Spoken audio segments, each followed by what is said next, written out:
Imagine yourself in a medieval castle, surrounded by imposing walls, knights in shining armor, and servants busy with their daily tasks. Now, think about the kitchen. A place where the heat of the flames dances on the stone walls, where the smell of fresh bread and roasted meat fills the air. But wait, how did they keep all that food fresh without refrigerators? Without freezers? Without vacuum sealing? That's right, life in medieval castle kitchens was far more complex than we might imagine. In a time when modern technology was non-existent, food preservation was a matter of survival. Just think. A castle could house hundreds of people, from nobles to servants, and all of them depended on a supply chain that needed to be efficient and durable. And in times of war or sieges, the situation became even more critical. But medieval people were masters of adaptation. They developed incredible techniques to keep food fresh, many of which we still use today, albeit in more modern forms. From underground cellars to the clever use of herbs and spices, human creativity knew no bounds. And the most fascinating part? Many of these practices were so effective that some foods could last for months, or even years, without spoiling. So, if you've ever wondered how medieval castles kept their pantries stocked without the help of modern technology, you're about to find out. Get ready for a journey through time, where we'll explore the secrets of castle kitchens and the ingenious techniques that kept food fresh and safe to eat. And the first secret we'll uncover? The cellars and cold chambers of castles. How were these structures, hidden deep within the fortresses, able to maintain low temperatures and keep food fresh for weeks? Let's find out. If you've ever visited a medieval castle or seen one in movies, you might have noticed that many of them have something in common. Deep cellars and dark chambers, hidden in the bowels of the fortresses. These spaces weren't just storage for barrels of wine or beer, they were the heart of the castle's food preservation system. But how exactly did these cellars and cold chambers work? And why were they so effective? The answer lies in the ingenuity of medieval architecture. Cellars were built below ground level, where the temperature was naturally lower and more stable. The thick stone walls of the castles helped insulate against external heat, keeping the interior cool even during the hottest summer months. In some cases, cellars were built near water sources or underground streams, which helped further reduce the temperature. It was like a natural refrigerator of the Middle Ages. But it wasn't just the location that made the difference.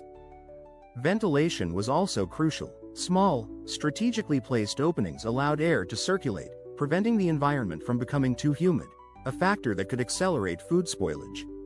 Additionally, the wooden barrels and ceramic containers used to store food were designed to control moisture and odors. And what was stored in these cold chambers? Practically everything. Cured meats, cheeses, fruits, vegetables, and even grains were kept there. In some castles, there were even shelving systems and compartments to organize food according to its durability. Imagine opening one of these cellars and finding rows of wine barrels, stacks of cheeses wrapped in cloth, and meats hanging from the ceiling, all preserved to last for months. But here's a fascinating tidbit. Not all castles had deep cellars. In hotter regions or fortresses built on rocky terrain, medieval people had to improvise. They created cold chambers above ground, using double walls with a layer of sand or earth between them to insulate against heat. These creative solutions show how necessity was the mother of invention in the Middle Ages. Now, imagine the challenge of keeping these systems running during a siege, when the castle was isolated and supplies needed to last as long as possible. How did they do it? Well, that brings us to the next topic: salting, drying, and smoking, the most common methods. These techniques were essential not only for daily life but also for surviving times of war. If you've ever eaten a piece of salted cod or enjoyed a cured ham, you're experiencing a culinary tradition that dates back to the Middle Ages. Salting, drying, and smoking were the pillars of food preservation in medieval castles, and these techniques were so effective that many of them are still used today. But how exactly did they work? And why were they so important? Let's start with salting, perhaps the oldest and most reliable method of preservation. Salt was a precious resource in the Middle Ages, often called white gold. It not only enhanced the flavor of food but was also essential for preventing bacterial growth. Meats, fish, and even some vegetables were completely covered in layers of coarse salt and left to rest for weeks or even months. The salt drew out moisture from the food, creating an environment hostile to microorganisms. Salted cod, for example, was a common item in castle pantries, especially in coastal regions. Drying was another widely used technique, particularly for fruits, herbs, and meats. The idea was simple: remove moisture from the food to prevent bacterial growth. In hot, dry climates, food was left out in the sun to dry naturally. In more humid regions, low-temperature ovens or well-ventilated areas within the castles were used. Apples, pears, raisins, and even meats like medieval jerky were products of this technique. Imagine castle kitchens filled with fruits hanging from strings, slowly drying to be used during the winter. Finally, there was smoking, a method that not only preserved food but also added a unique flavor. Meats and fish were hung over wood fires, where the smoke slowly penetrated the food's fibers. The smoke acted as a natural preservative and created a protective layer on the food's surface. Smoked hams, sausages, and even cheeses were common in castle pantries. Smoking was especially useful in colder regions, where the smoke helped keep insects away. But here's an interesting detail: not all foods could be preserved with these techniques. What happened to more perishable products like milk or fresh vegetables? Well, that brings us to the next topic: the art of fermentation, bread, beer, and cheese. How did medieval people turn perishable ingredients into products that could last for months? While salting, drying, and smoking were ideal for meats and fish, medieval people faced a different challenge when it came to foods like milk, grains, and fruits. These products were highly perishable, but castle inhabitants found a brilliant solution: fermentation. This technique not only extended the shelf life of food but also transformed simple ingredients into delicious and nutritious products. And, as a bonus, it even yielded some beverages that livened up medieval banquets.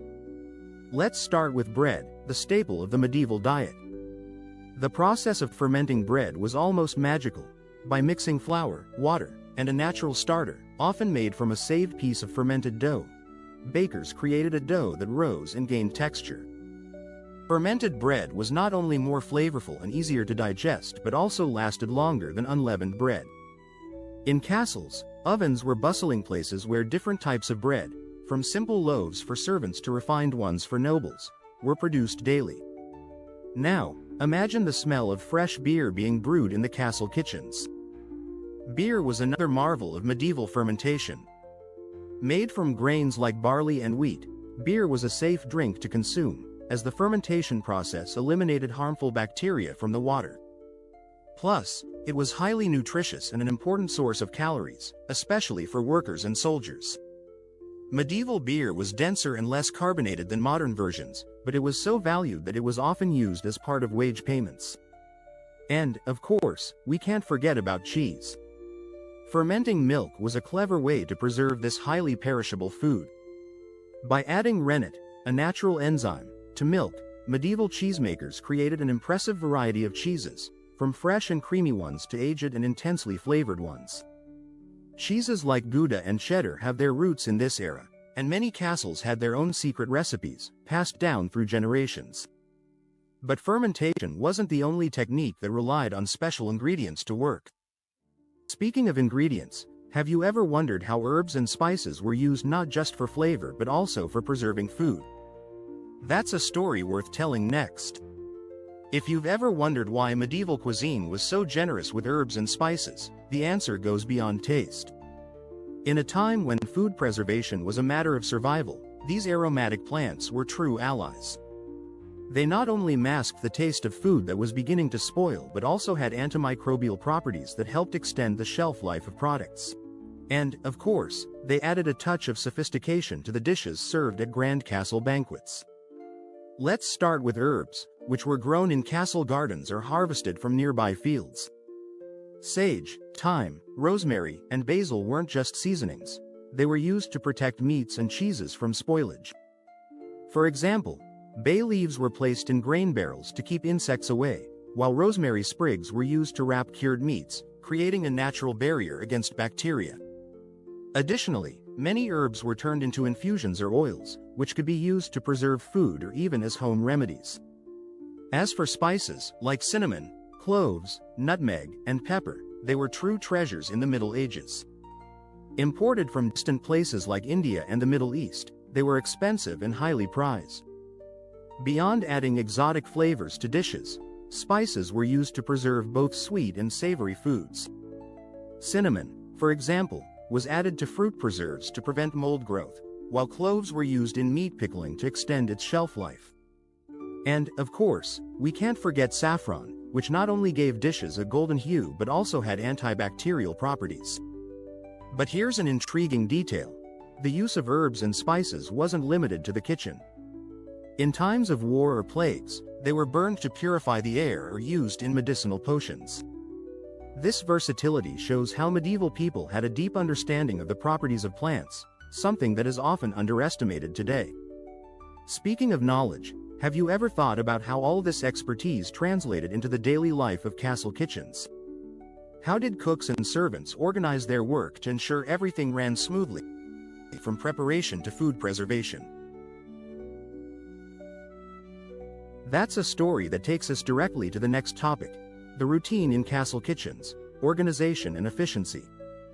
Imagine the hustle and bustle of a medieval kitchen, the sound of knives chopping, the heat of flames dancing under iron pots, the smell of fresh bread coming out of the oven. Now, multiply that by 10, because castle kitchens weren't just places to prepare meals, they were complex operations centers where every detail was planned to ensure hundreds of people were fed daily. And, of course, all of this without the help of modern appliances or digital schedules. Organization was the key to success. Castle kitchens were divided into specific areas, each dedicated to a task: one section for baking bread, another for preparing meats, and yet another for cooking soups and stews. The cooks, led by an experienced chef, worked as a team, following a strict routine that began before dawn and only ended after the last dish was served at the evening banquet. Servants had well-defined roles. While some tended to the fire, others chopped vegetables, prepared spices, or monitored stored food.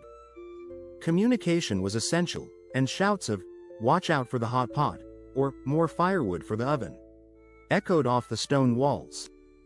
And, of course, there was always someone in charge of ensuring that preservation techniques, like salting, drying, or smoking, were applied correctly, so nothing went to waste. But the real challenge came during feasts or important ceremonies, when the demand for food increased exponentially. On such occasions, the kitchen's efficiency was pushed to the limit. Imagine preparing a banquet for hundreds of guests, with elaborate dishes that included roasted meats, fresh bread, cheeses, beers, and desserts, all while ensuring the food remained fresh and safe to eat.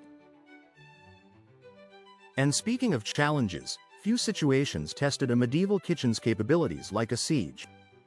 When the castle gates were closed and enemies gathered outside, food preservation became a matter of life and death. How did castle inhabitants prepare for these critical moments? That's a story that takes us straight to the heart of medieval survival strategies. Imagine the scene. The castle is surrounded by enemy troops, the gates are closed, and the food supply from outside has been completely cut off. Inside the walls, the tension is palpable. The question hanging in the air is simple but terrifying: how long will the supplies last? In situations like these, food preservation wasn't just a matter of convenience, it was a matter of survival. And medieval people had brilliant strategies to face these challenges. One of the first measures was strict rationing. The castle lords and their advisors carefully calculated how much each person could consume per day, ensuring supplies lasted as long as possible. Meats, grains, and other essential foods were distributed in controlled portions, and waste was strictly forbidden. In some cases, even nobles had to give up luxurious banquets and settle for simple meals. But rationing was just the beginning. Castle inhabitants also turned to even more intensive preservation techniques. Meats that would normally be consumed fresh were salted or smoked in large quantities, while fruits and vegetables were sun-dried or turned into preserves. In some castles, there were even emergency systems, like underground silos filled with grain, that could be accessed in critical situations. Another smart strategy was the use of long-lasting foods. Bread made from barley or rye flour, for example, lasted longer than wheat bread. Aged cheeses, salted meats, and dried fish were prioritized, while perishable foods like fresh milk or eggs were consumed quickly or turned into more durable products, like cheese or preserves. And, of course, we can't forget about creativity in times of crisis. When supplies began to run low, medieval cooks had to improvise. Wild herbs, roots, and even tree bark were used to supplement meals. In some cases, animals like rats or pigeons were hunted inside the castle itself to provide additional protein. It was a matter of making do with what was available. But even with all these strategies, life during a siege was incredibly difficult. Hunger and malnutrition were enemies as dangerous as the soldiers outside the walls. And, in the end, a castle's ability to withstand a siege often depended not only on the strength of its defenders but also on the efficiency of its kitchens and pantries. This ability to adapt in times of crisis leads us to a fascinating aspect of medieval life: the myths and curiosities surrounding their food preservation practices. After all, what's true and what's exaggeration when we talk about how medieval people kept their food fresh? That's a story worth exploring next. The Middle Ages is a period surrounded by myths and legends, and when it comes to food preservation, it's no different. Many of the stories we hear about how medieval people kept their food fresh are a mix of real facts and fantastical exaggerations. So, let's separate fact from fiction and discover some curiosities that will surprise you. One of the most common myths is that medieval people used spices to mask the taste of spoiled meat. While it's true that spices were used to preserve and flavor food, the idea that rotten meat was served at banquets is an exaggeration. In reality, medieval people were quite aware of the risks of eating spoiled food and had effective techniques to prevent it from happening. Poorly preserved meats were discarded or used as animal bait, not served at the table. Another curiosity involves bread. It's said that medieval bread was as hard as stone and almost inedible. While some breads were indeed dense, especially those made to last for long periods, most of the bread consumed in castles was fresh and flavorful. High-quality bread, made with refined flour, was reserved for nobles, while servants ate simpler versions made with less processed flour. And, contrary to popular belief, bread wasn't used as a plate to serve food. That's an idea that emerged much later. Now, here's a surprising fact: medieval people were masters of recycling. Nothing was wasted in castle kitchens. Leftover stale bread was turned into crumbs to thicken soups or used as animal feed. Bones and animal carcasses were boiled to make nutritious broths. Even the ashes from the fire had a use. They were used to make soap or to clean pots and utensils. And speaking of utensils, did you know that medieval people already used rudimentary packaging techniques? Meats and cheeses were wrapped in cloth soaked in vinegar or aromatic herbs to keep them fresh longer. Fruits and vegetables were stored in wooden boxes lined with straw, which helped absorb moisture and prevent rotting. But perhaps the greatest curiosity is the role of women in food preservation. While men were often responsible for hunting and slaughtering, women played a crucial role in processing and storing food. They were the guardians of family recipes, knew the secrets of herbs and spices, and were experts in techniques like fermentation and preservation. In many castles, it was the lady of the castle who oversaw the pantries and ensured supplies were always in order. These stories and curiosities show us that medieval life was far more complex and interesting than we often imagine. And, by looking to the past, we can find valuable lessons on how to deal with today's challenges. After all, the need to preserve food and avoid waste is just as relevant now as it was in the Middle Ages. When we look at medieval castle kitchens, it's impossible not to be impressed by the creativity, knowledge, and resilience of the people of that time. In a world without refrigerators, freezers, or vacuum sealing, they developed techniques that not only ensured their survival but also created a rich culinary culture. And the most fascinating part? Many of these practices are still present in our lives today, albeit in more modern forms. Think about the cheese you buy at the supermarket. Fermentation, a medieval technique, is still the basis for artisanal cheese production worldwide. Or the cured ham you savor at a special dinner, it's the result of centuries of perfecting salting and smoking techniques. Even the jars of preserved fruits and vegetables we find on supermarket shelves have their roots in medieval drying and storage practices. But the lessons go beyond cooking. The Middle Ages teaches us about the importance of sustainability and maximizing resources. In a world where food waste is a global problem, medieval practices of recycling and reuse can inspire us to rethink our habits. After all, why throw away something that can still be useful? And, of course, there's the lesson of adaptation. Medieval people faced immense challenges, from prolonged sieges to climate changes, and found ways to adapt and survive. At a time when the modern world faces its own crises, this ability to innovate and persevere is more relevant than ever. So, the next time you open your fridge or savor a preserved food, remember the medieval castles and the people who, with ingenuity and determination, ensured that food made it to the table, even in the toughest times. And who knows, maybe you'll be inspired to try some of these ancient techniques in your own kitchen. After all, as the saying goes, the past is the key to the future.